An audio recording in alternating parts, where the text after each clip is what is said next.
너무 자책하지 마십시오. 거의 99.9%는 모른다고 보셔야 됩니다. 그러니까 목사도 저 사람이 평소에 알아서 그렇다 이게 아니라 설교를 준비하다 보니 알게 된 거고, 그러니까 너무 모른다고 자책하지 마십시오.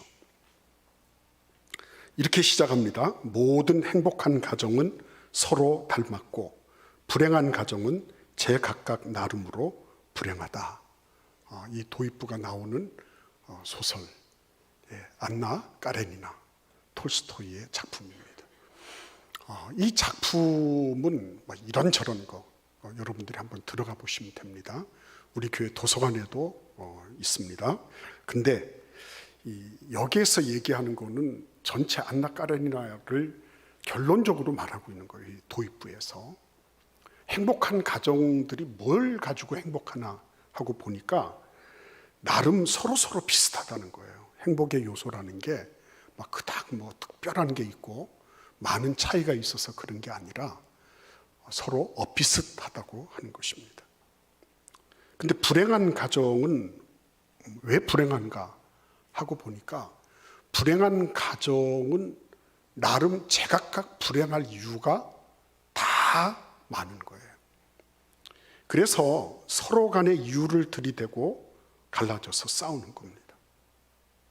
이유가 없는 게 없어요. 다 나름의 이유가 있습니다. 근데 참 희한한 거는 공통점을 찾기가 어려운 거예요. 나름의 이유가 다 있는 거예요. 왜냐하면 사소하니까. 어떤 사람에게는 그게 별스럽지 않은 거예요. 어떤 사람에게는 이게 어마어마하게 아픈 거예요. 이런 제각각의 불행의 요소들이 산재해서 그래서 마침내는 그 가정이 정말 힘들고 어려운, 들어가고 싶지 않은, 각자가 서로에 대해서 불만과 불평을 쏟아내고 그리고 책임을 상대방에게 전가하는 그런 가정이 된다는 거죠. 그래서 할 말들이 서로 많은 겁니다. 할 말들이 많은데 할 말들이 많다는 것은 무엇을 의미하죠? 들을 말이 없다는 거 아니에요. 난 너에게 할 말이 많지만 너에게 들을 건 없어. 난 너를 다 하고 있으니까. 이런 거예요. 그러니까 내가 할 말이 많다는 건 뭐예요? 내가 너를 가르치고 싶다는 건데 너는 이렇게 해야 돼 라고 하는 거를 나는 그에게 강의를 하고 싶은 거예요. 근데 상대방도 역시 마찬가지예요. 나한테 강의를 하고 싶은 거예요. 너 그렇게 살면 안 돼. 그래서 이렇게 누군가를 가르치고 싶어질 때는 대화라는 게 없어지는 거죠. 물 건너가는 겁니다. 그래서 여러분 행복하거나 불행하거나 이것도 전부 다 습관인데 행복한 습관 그것을 잘 배양한 가정은 행복한 가정이 되는 거고 불행한 습관을 그냥 방치하고 두면 불행한 가정이 되는 거고 이것이 또 문제가 되는 것은 대대손손 이어진다는 거. 행복한 부모를 보고 자란 자녀들이 행복하고요.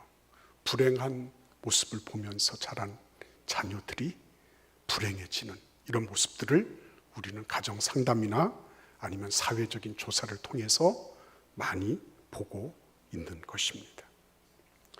그러니까 여러분 참 이런 면면들을 생각을 해보면 우리 집은 지금 어떨까 이런 생각을 하지 않을 수가 없죠. 오늘 본문 말씀 히브리서 11장 말씀은 믿음의 장입니다. 믿음의 장임에도 불구하고 이 믿음의 장 아브라함을 통해서 하나님이 가정을 어떻게 이루어 가시나 하는 장면을 우리가 이 본문 말씀을 통해서 살펴보고자 하는 것입니다. 아브라함 가문처럼 성공적인 가문이 어디 있어요? 세계 3대 종교가 전부 아브라함을 자기들 조상이라고 얘기를 하잖아요. 그리고 아브라함은 대통령 이름부터 거리 이름, 심지어는 탱크 이름까지 아브라함 이름이 붙어 있어요. 그러니까 아브라함이라고 하는 이름은 참 영광스러운 이름이고 효과적인 이름이고 닮고 싶은 그런 이름이라는 거죠. 근데 이 아브라함 가문에 어떤 일들이 있었길래 이런 아름답고 그리고 복되고 지속적인 영향을 미치는 그런 가문이 될 수 있었나 하는 거예요.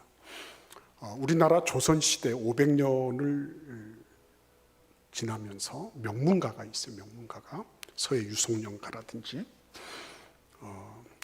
정약용가라든지 이런 그 명문가가 있어요. 그 명문가가 있는데 그 명문가는 이런 원칙들이 있다는 거죠. 공통적으로 자기들이 지켜야 하는 지침과 그 가문의 일원으로서 반드시 나아가야 할 그런 방향성이 명확하게 주어져 있다는 거죠. 오늘 아브라함과 이삭과 야곱 3대가 지금 한 장막에 거하고 있는 모습을 봅니다. 이 3대가 의미하는 건 굉장히 큰 거죠. 그죠? 왜 하나님이 3대를 허락하셨을 것 같아요? 생각해 보십시오. 3대가 있는 이유가 어디 있겠습니까? 3대는 할아버지를 통해서 과거를 대표하는, 그죠? 과거를 상징하는 그런 과거의 그 이정표를 세운 그런 분을 보게 되는 거고요.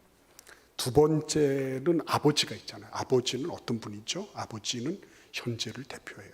그리고 손자는 무슨 역할을 할까요? 당연히 미래를 상징하는 그런 역할을 하는 겁니다. 근데 이 3대가 가지는 그런 의미 가운데 이런 말이 있죠. 3대 부자 없고 3대 거지 없다고. 그죠? 여러분 들어보셨죠? 실제적으로 그렇습니다. 3대를 이어나가는 기업을 잘 보이지를 못해요. 이게 3대가 계속 가고 있다는 것은 엄청난 일인 것입니다. 100년 기업이 쉽게 나오는 기업이 아니에요. 100년 기업이. 3대 거지도 마찬가지입니다. 거지로서 너는 평생을 그렇게 살아라. 그렇지 않습니다. 그 가운데 각성한 어떤 사람이 나타나서 어떤 후손 가운데 누군가가 그런 어떤 가난과 그런 여러 가지 어려운 궁색한 삶을 탈피하고 그리고 그 가문을 세우는 그런 일들을 보는 거죠. 여기서 중요한 거는 3대 부자, 3대 거지 이게 중요한 게 아니고요. 지속성이 있느냐 없느냐가 중요한 거죠. 지속성이 있느냐 없느냐. 그런 면에서 아브라함을 따라갈 그런 사람이 없는 것입니다. 이 지속성 그리고 이 가정에서 무슨 일이 일어났느냐 이거를 우리가 오늘 살펴보고자 하는 거예요. 우리 부모님들 가운데서도 그냥 나만 잘 살면 돼 이런 분은 안 계시잖아요. 항상 자녀들 걱정하시잖아요. 우리 손자 손녀들 걱정하시잖아요. 이유는 어디에 있어요?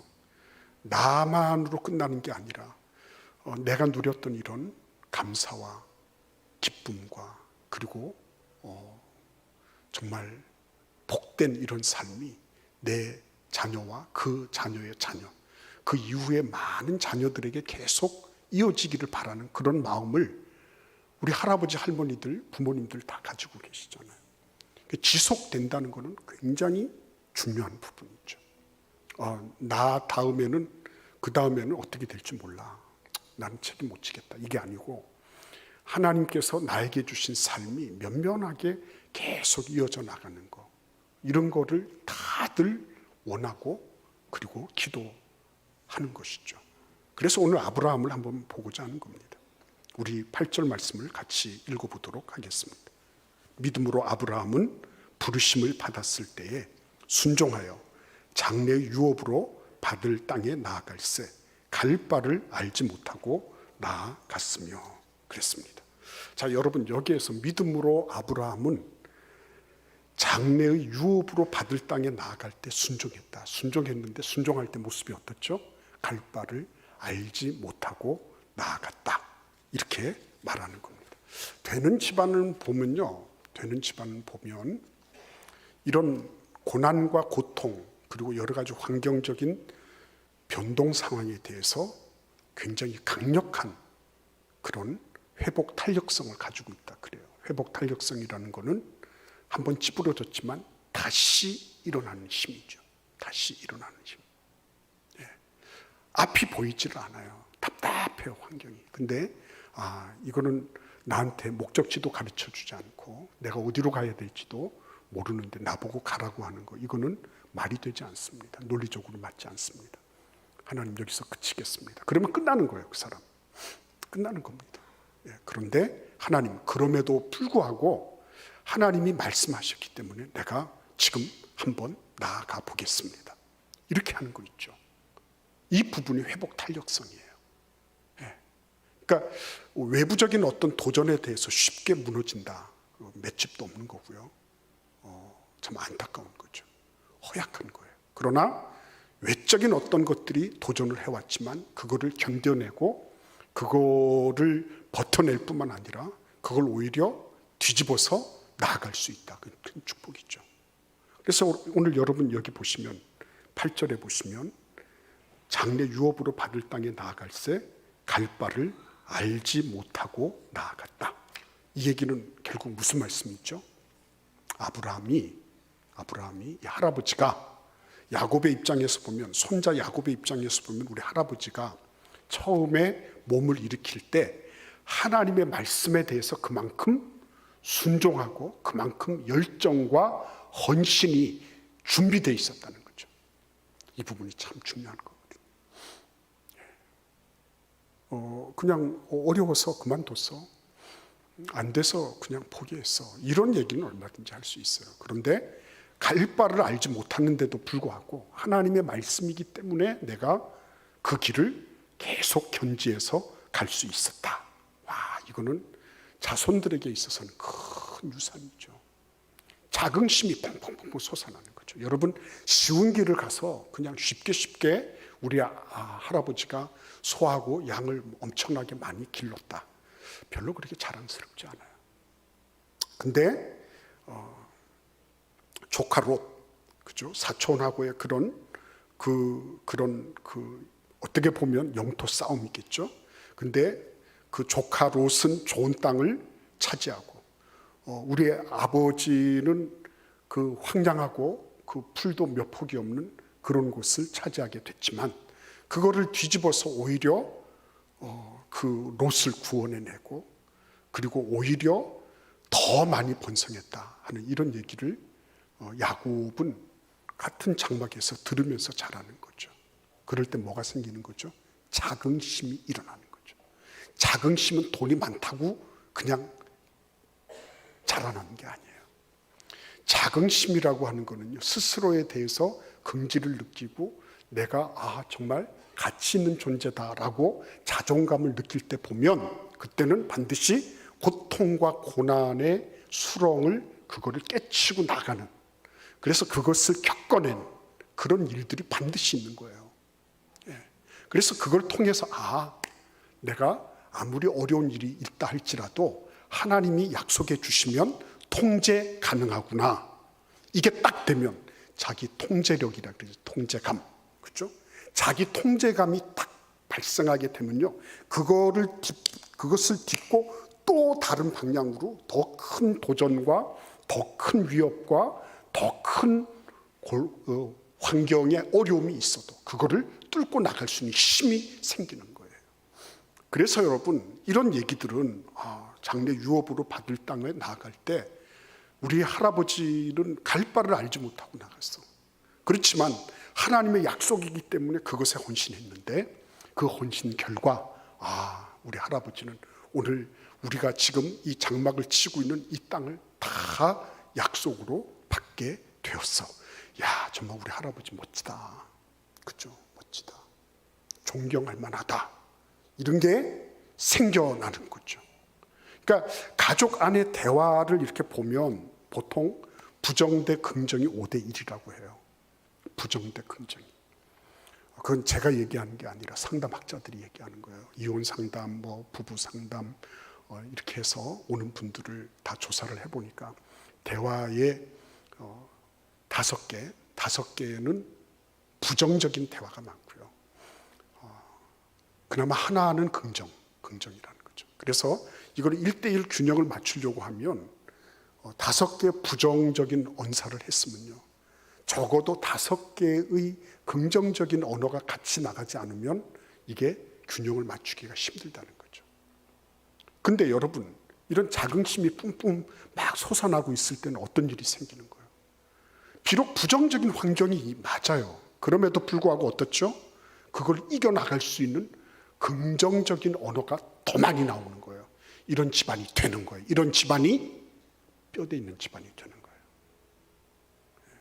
그래서 뭐 환경이 주는 대로 불평하고 안 되면 안 되는 대로 원망하고 되면 되는 대로 시낙락하고 그거는 결국은 피동적인 생을 사는 거잖아요. 환경에 끌려서 가는 삶 아닙니까? 근데 그런 일들이 있다 할지라도 이거를 버텨내고 인내하면서 하나님의 뜻을 따라 중심을 잡고 딱 가고 있다 이러면요, 그러면은 그런 얘기들을 듣고 그거를 보고 있는 자녀들은요, 그거 막 가르칠 이유가 없어요. 그냥 저렇게 사는 거구나, 힘이 들고 어려워도 저렇게 사는 거구나. 정말 우리 부모님 그 어려울 때도 믿음으로 기도로 이 모든 걸 이겨내고 우리를 길러내신 거 보니까 너무너무 감사하다. 자부심이. 그러니까 너 교회 나가라 말라 이런 얘기를 할 필요가 없잖아요. 내가 지금 우리 할아버지, 우리 아버지의 믿음을 따라서 그 어려운 그 모든 환경을 이겨내고 그리고 그 경지에 딱 서 있는 그런 모습을 보는데 왜 자녀들이 교회를 나갈까 말까를 고민하겠어요? 그렇죠? 그러니까 여러분, 우리가 생각해야 될 게 있습니다. 이런 것들이 늘 보면 어떤 저항을 받게 돼 있어요. 우리 인간은요, 항상 보면 부정편향적인 경향성을 지니고 있어요. 항상 긍정적인 건 오래가지 않아요. 부정적인 거는 오늘 밤에도 잠 못 이루게 하고 내일도 계속 찜찜하고 그날 밤도 그렇고 모레도 그렇고 일주일 내내 부정적인 것이 내 마음속 깊은 곳에 납덩어리처럼 자리 잡을 수 있는 거예요. 그게 인간의 죄성이 부정편향성을 가졌기 때문에 그런 거예요. 그걸 떨치기 위해서 술을 마시고 뭘 어떻게 하고 그때뿐이고요. 있는다고 해서 없어지는 것도 아니고요. 그렇죠?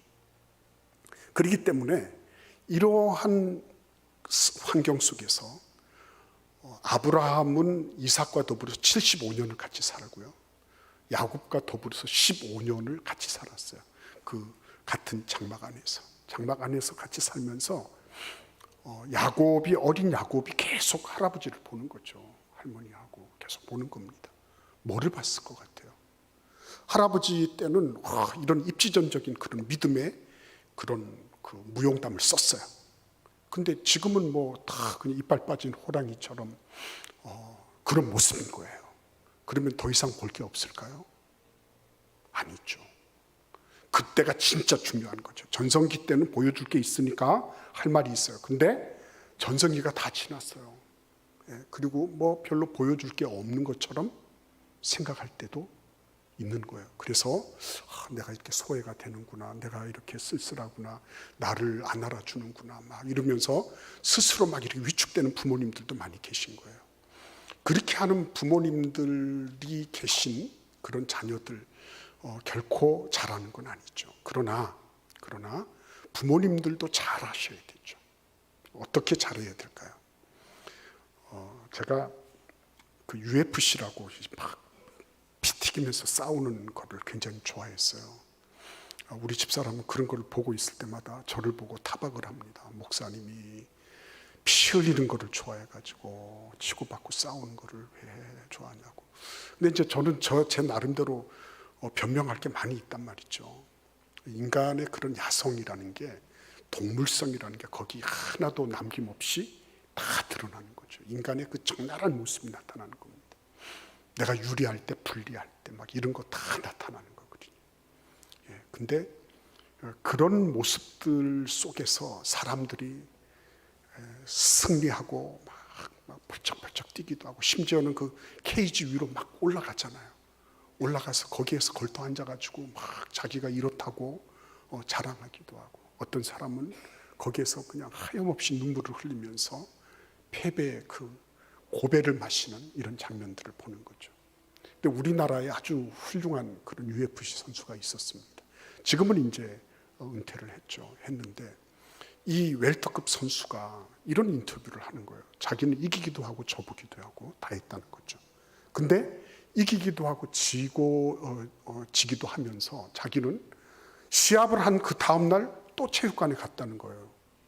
이겼으면 당연히 체육관 갈 수 있다고 생각할 것 같아요. 근데 졌는데도 체육관 나가요.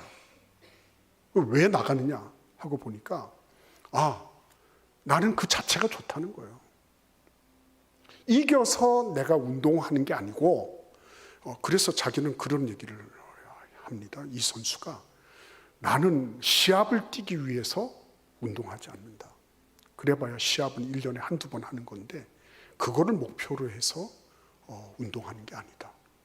나는 운동하는 그 자체, 나를 단련하고 훈련하는 그 자체가 좋기 때문에 그래서 졌다고 해서 막 침울하게 앉아서 스스로 자책하고 낙담하고 막 이렇게 할 이유도 없고 이겼다고 해서 내가 온 천하를 얻은 것처럼 이렇게 하지도 않는다는 거예요.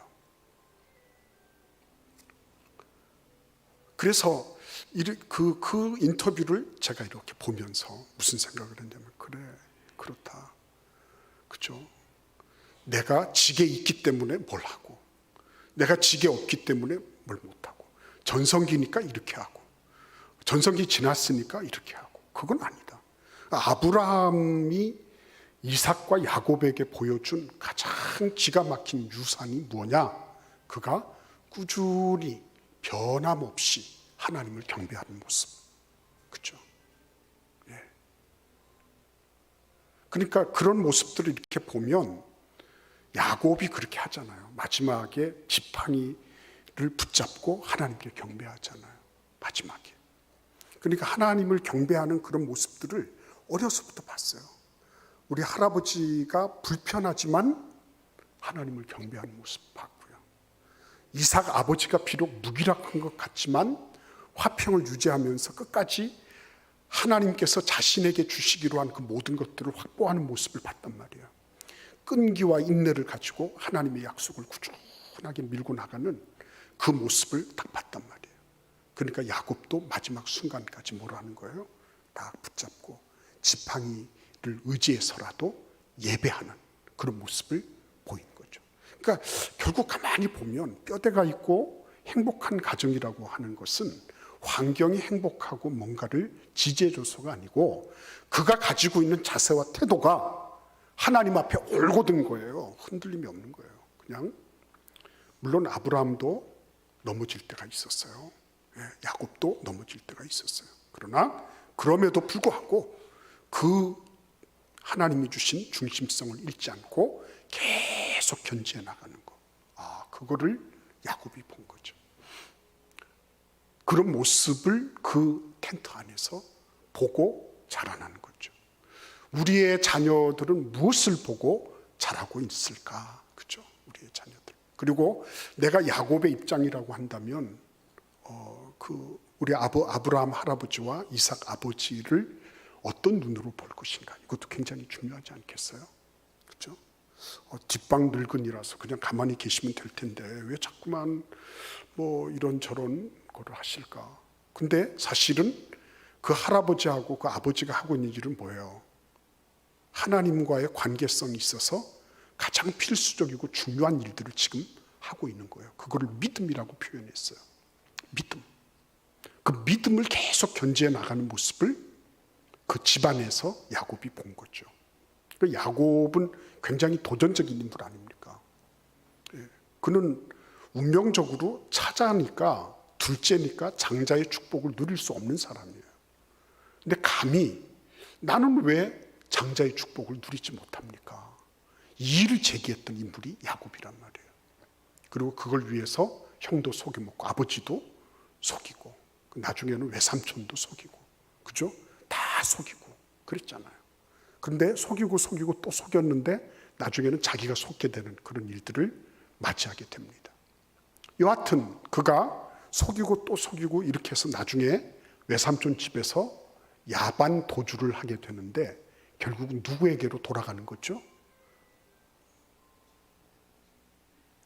결국은 누구에게로 돌아가는 거예요? 그가 자기의 처세, 자신의 능력, 자신의 어떤 무엇으로 계속 살아왔지만 그것으로 안 된다는 걸 깨닫죠. 그래서 에서 형이 자기를 죽이려고 덤비어 들고 있을 때 야복강 나루에서 결국은 누구에게로 돌아가는 거예요? 하나님께로 돌아가는 거예요. 그가 꿈을 안 본 게 아닙니다. 그가 텐트에서 뭐 이렇게 하는 거 안 본 게 아니에요. 예배를 안 드린 것도 아니고 다 봤어요. 다 했지만 20년 동안 그가 바뀐 건 하나도 없어요. 근데 마지막 순간에 그가 딱 돌이키잖아요. 그렇죠? 그게 신앙의 힘이에요. 우리가 보고 있는 것처럼 탕자의 비유에서도 마찬가지잖아요. 결정적인 순간에 하나님 아버지께로 딱 돌아오는 거. 이게 진짜 교육이거든요. 그러니까 평소에 뭔가를 어떻게 해서 그의 행동을 잡아놓지만 마음을 붙잡아 놓지 못하니까 그러니까 막 엇나가는 거죠. 겉으로는 예배를 드리고 있지만 마음으로는 뭐 온 천지를 다 돌아다니고 나중에 축도할 때야 예배 마치는구나. 그리고 짐 싸서 가는 거예요. 이렇게 되면은 결국은 겉으로는 다 잘하고 있지만 안으로 하는 것은 아무것도 없는 거예요. 왜요? 그는 여전히 무장해제가 돼 있지 않아요. 지금 부모님의 하는 일에 대해서 이의를 제기해요. 그에게는 심리적인 저항성도 있고요. 그리고 지적으로도 마찬가지예요. 경험적으로도 마찬가지예요. 왜 우리 할아버지 아버지는 하나님께 약속으로 이 땅을 받았다 그러면서 날마다 우리는 장막을 옮겨야 돼. 왜 우리는 우리 땅이라고 하는 등기 이전됐다고 하는 그 등기부 사본이 하나 없어. 하나님 약속을 어디까지 언제까지 믿어야 되는 거야. 이런 것들이 막 야곱에게는 계속 일어나고 있었겠죠. 근데 그거를 무장해제시키는 게 뭐였어요? 그게 야 너 이리 와봐. 너 하나님이 이렇게 말씀하시는데 너 까불 거야? 이렇게 하지 않았죠. 묵묵하게 75년, 15년을 아브라함과 이삭은 하나님께서 자기에게 주신 그 길을 계속해서 걸어나간 것밖에 없어요. 아주 중요한 부분이에요. 그게 결정적인 순간에 하나님께로 돌아오게 만드는 거예요. 내 뜻으로 내 능력으로 자식들을 돌이킬 수가 없습니다. 하나님이 돌이켜 주셔야 돼요. 근데 돌이키실 때까지 뭐가 필요한 거예요? 부모로서 내가 하나님 앞에 그 UFC 선수처럼 말이죠. 내가 이거를 뭐 무슨 목적을 가지고 있는 거예요. 목적이라고 한다면 하나님 경배하고 하나님 사랑하는 거예요. 그분의 말씀을 따라 순종하고 헌신하고 그분 말씀에 열정적으로 내 자신이 그거를 내가 감당하기 위해서 내 자신을 던지겠다 하는 이런 것밖에 없는 거죠. 그 모습을 보면서 자라는 거란 말이에요. 그 모습을 보면서 말로 안 자라는 거죠. 말로 안 됐죠. 그런데 부모님의 등짝을 보면서 부모님이 걸어가시는 뒷모습을 보면서 자라는 거죠. 그 모습 속에서 이렇게 쫙 녹아내리는 거예요. 오늘 이 말씀 보십시오. 10절을 보겠습니다. 10절 같이 읽어보겠습니다. 이는 그가 하나님이 계획하시고 지으실 터가 있는 성을 바랐습니다. 그랬습니다. 앞에서는요, 동일한 약속을 유업으로 함께 받은 이삭 및 야곱과 더불어 장막에 거하였다 그랬습니다. 장막은 텐트예요. 이거는 언제든지 이동 막사니까요. 언제든지 세웠다가 또 풀었다가 해체했다가 또 딴 데 가서 또 그렇게 할 수 있는 거예요. 그런데 하나님이 계획하시고 지으실 터가 있는 성은 어떤 곳이에요? 완벽한 곳이잖아요. 고정불변한 곳이잖아요. 그렇죠? 그러니까 아브라함의 마음속에 뭐가 있었던 거예요? 비록 나이는 많고 현역은 은퇴했고요. 그리고 전성기는 지난 것 같아요. 근데 그는 지금 어떻게 하고 있습니까? 계속 성장하고 있는 거예요. 무엇을 통해서? 꿈과 비전을 통해서. 어떤 꿈과 비전? 지금은 텐트 속에 있는데, 지금은 이동 막사 속에 있지만 앞으로 하나님께서 나에게, 우리 자손에게, 나와 함께 유업을 같이 물려받은 이삭과 야곱에게 고정불변의 하나님의 터전 위에 딱 이렇게 성을 지어주실 거다. 그런 원대한 꿈과 비전이 있었던 거죠. 그러니까 가족 간의 대화 속에 늘 건설적인 거죠. 그죠? 뭐 늘 건설적이다. 이렇게 또 목사님 어떻게 그럴 수가 있어요? 늘 그게 어떻게 그럴 수 있겠습니까? 맞아요. 안 그럴 때도 있었겠죠. 사람인데 왜 문제가 없겠어요? 있었을 것입니다. 그러나 뭐예요? 긍정적이고 그리고 미래를 바라보는 그 거시적인 비전, 더 나은 비전에 대한 꿈은 아브라함에게 있어서 결코 소멸되지 않았다는 거죠. 그 꿈이 계속 커가고 있었다는 거죠. 육신은 후퇴합니다. 노쇠해지는 것은 누구도 막을 길이 없어요. 그러나 영적으로는요, 노쇠해지는 것이 아니라 더 강건해지는 거예요. 야곱은 그거를 보고 배웠어요. 아브라함을 보고 배우고 이삭을 보고 배우고. 예. 할아버지하고 아버지가 이렇게 딱 보니까 연세는 많이 들어가시는데 영적으로는 어때요? 더 날카로워지고 더 분별력이 있어지고, 그렇죠? 더 모든 것에 있어서 규거가 딱 잡혀있는 모습을 야곱이 본 거죠. 그러니까 야곱의 말년에도 결국은 12족장을 다 불러서 너는 뭐 국무총리니까 예외다, 너는 어떻다, 이렇게 하지 않았어요. 다 무릎 꿇리고 그리고는 영적으로 딱 교훈해주고 떠나잖아요. 그렇죠? 그러니까 여러분, 이 한 가정이 행복해지고 지속 가능한, 3대로 끝나는 정도가 아니라 지속 가능한 무엇이 있으려고 하면 중심 근육이 발라야 되는 거죠. 그 중심 근육에 뭐가 있는 거예요? 이게 우리 부모님들이 누릴 수 있는 큰 특권입니다. 걔네들 보고 자꾸 뭘 얘기할 필요가 없죠. 내가 먼저 그 일을 기쁨으로 감당해내는 거죠.